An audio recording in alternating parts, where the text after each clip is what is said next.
Fala pessoal, bem-vindos ao canal Matemática com Anderson Prado. Antes de começar o vídeo, não se esqueçam de se inscrever no canal se vocês gostarem, curtir e compartilhar. Isso ajuda bastante no crescimento do canal e também a compartilhar conhecimento com as pessoas. Bom, no vídeo de hoje a gente vai falar sobre combinação simples, que é a continuação. No último vídeo, quem não viu, dá uma olhadinha, tem uma seção de playlist com todos os vídeos sobre combinatória. E vamos lá. A combinação simples, eu costumo dividir ela para o seguinte: quando tiver comissões, um aglomerado de pessoas, um grupo, e a gente quer descobrir alguma coisa que tenha a ver com combinatória, a gente vai usar a combinação simples. E combinação simples nada mais é do que a gente escolher PAP objetos em N objetos que a gente tiver. E diferentemente do arranjo, o arranjo respeita a ordem. Na combinação simples a gente não vai respeitar a ordem dos fatores não vai importar. Então o que é uma combinação simples? Uma combinação simples é dados N objetos distintos, e 1 é menor ou igual a P, que é menor ou igual a N. Desses N elementos tomados PAP, é qualquer agrupamento não ordenado contendo P elementos distintos, dentre N disponíveis, como eu havia dito. Ou seja, a gente vai ter um certo grupo, comissão, essas coisas, e a gente vai analisar o caso, e quando for desse jeito, a gente vai ter uma combinação. Simples. Bom, a partir disso, a gente vai poder associar muito combinação com arranjo, para a gente descobrir a fórmula, porque muitas vezes a gente está perdido e não lembra a fórmula de cabeça. Então, para isso, a gente vai ter o seguinte: se a gente tira a hipótese de não ordenação, a gente vai ter o quê? Um arranjo, que é n fatorial sobre n menos p fatorial, de n objetos tomados PAP. Beleza. Para isso, a gente vai calcular as repetições que acontecem quando desconsideramos a ordenação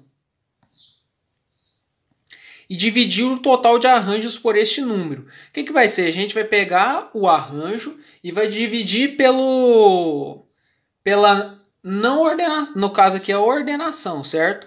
A gente vai tirar os casos e a gente vai chegar na forma de uma combinação simples. O que seria isso? Bom, para isso a gente vai dividir aqui em casos. A gente sabe que com combinação de N tomados PAP elementos. Isso é o quê? É a primeira hipótese, que é o quê? A gente não vai tirar a hipótese de não ordenação, que é o quê? Arranjo.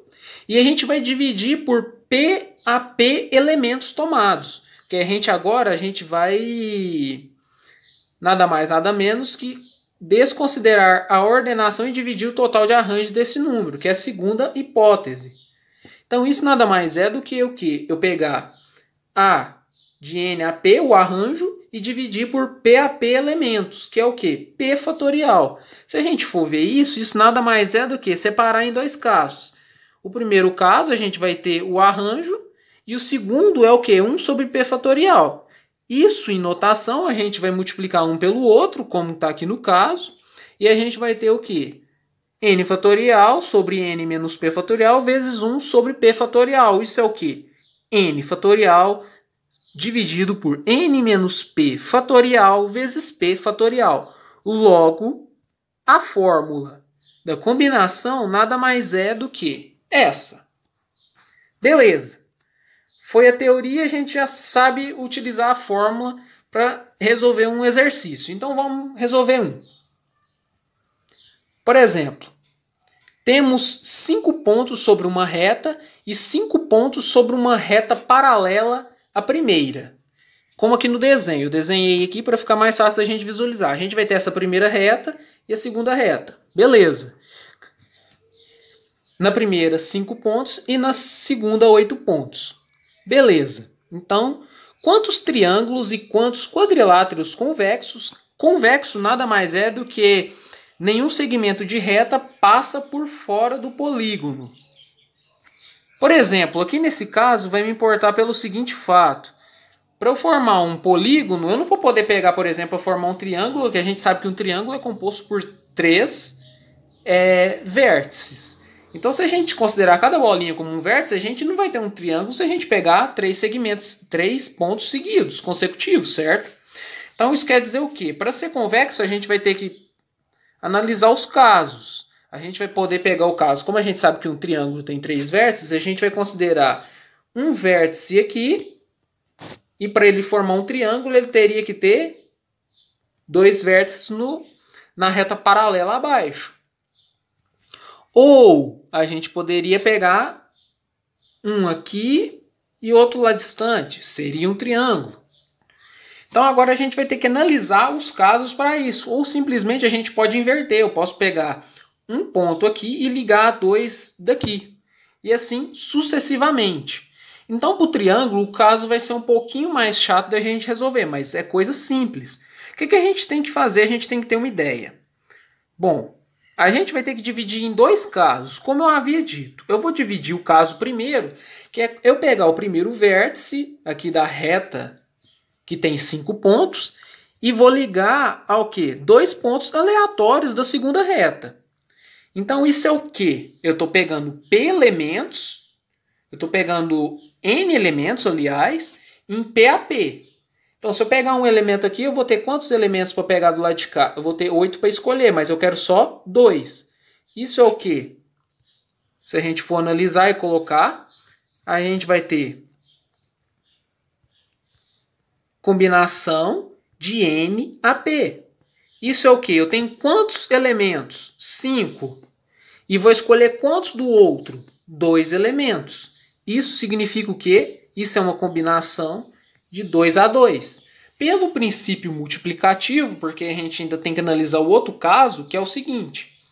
Ora, se eu peguei 2 pontos da minha reta, essa reta com 8 pontos, quantas que eu vou pegar na de 5? Se eu peguei 2 aqui, eu vou ter que pegar 1 na de 5. Portanto, combinação de 8 elementos tomados 1 a 1, que eu vou pegar 1 de cá.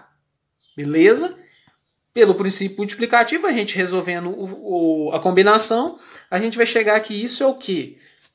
Vou fazer o primeiro para a gente entender. É 5 fatorial, que é n fatorial, sobre p fatorial, n menos p fatorial. O que é isso? N é 5, 5 fatorial, sobre p fatorial, 2, 2 fatorial, vezes n menos p, 5 menos 2, 3 fatorial. E assim a gente faz para combinação de 8 tomados a 1.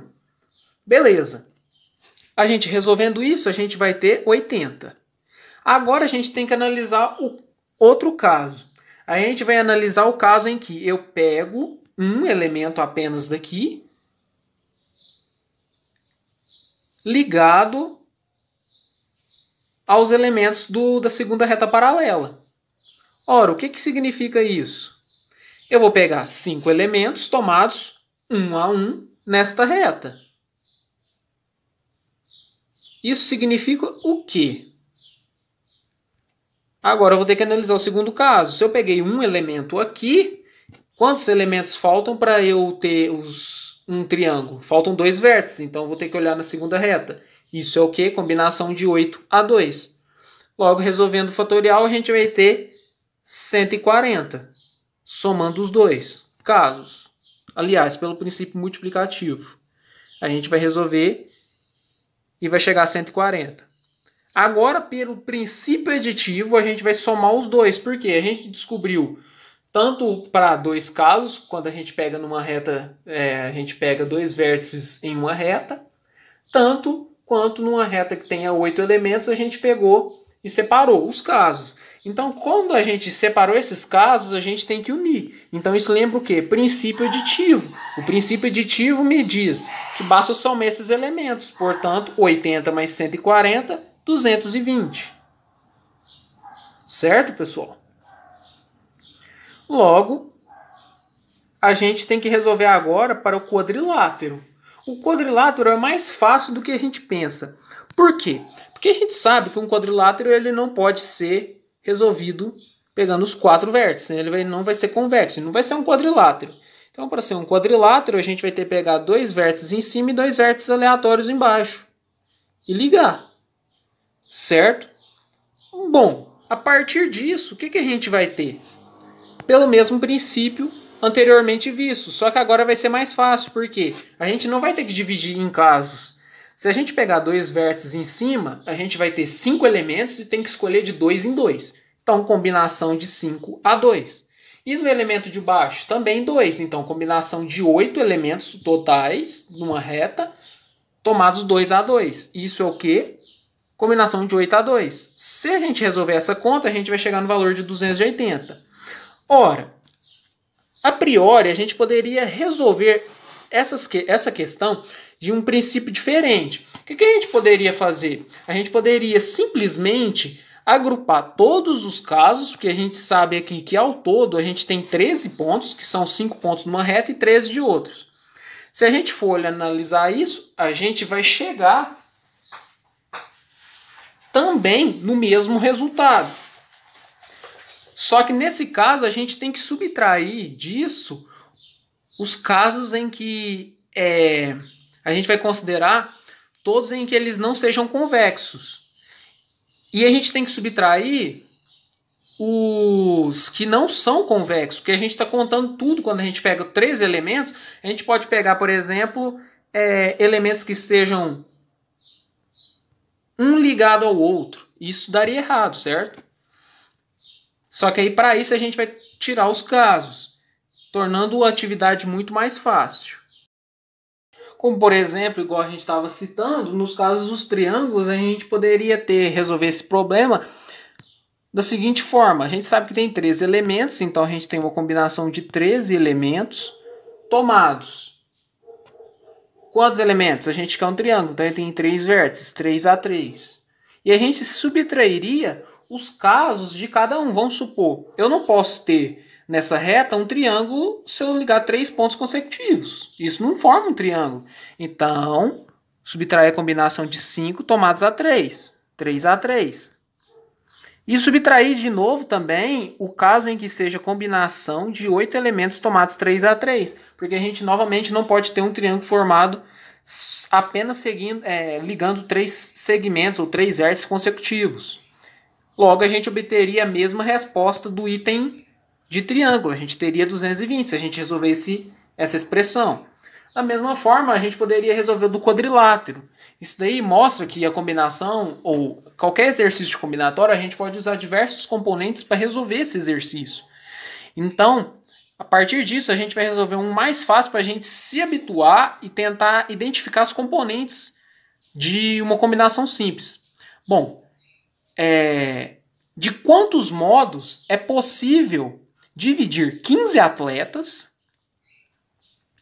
em 3 times de 5 atletas? Ou seja, cada time tem que ter 5 atletas. Isso é muito simples. Por quê? A gente tem 3 times, então vou separar isso como blocos.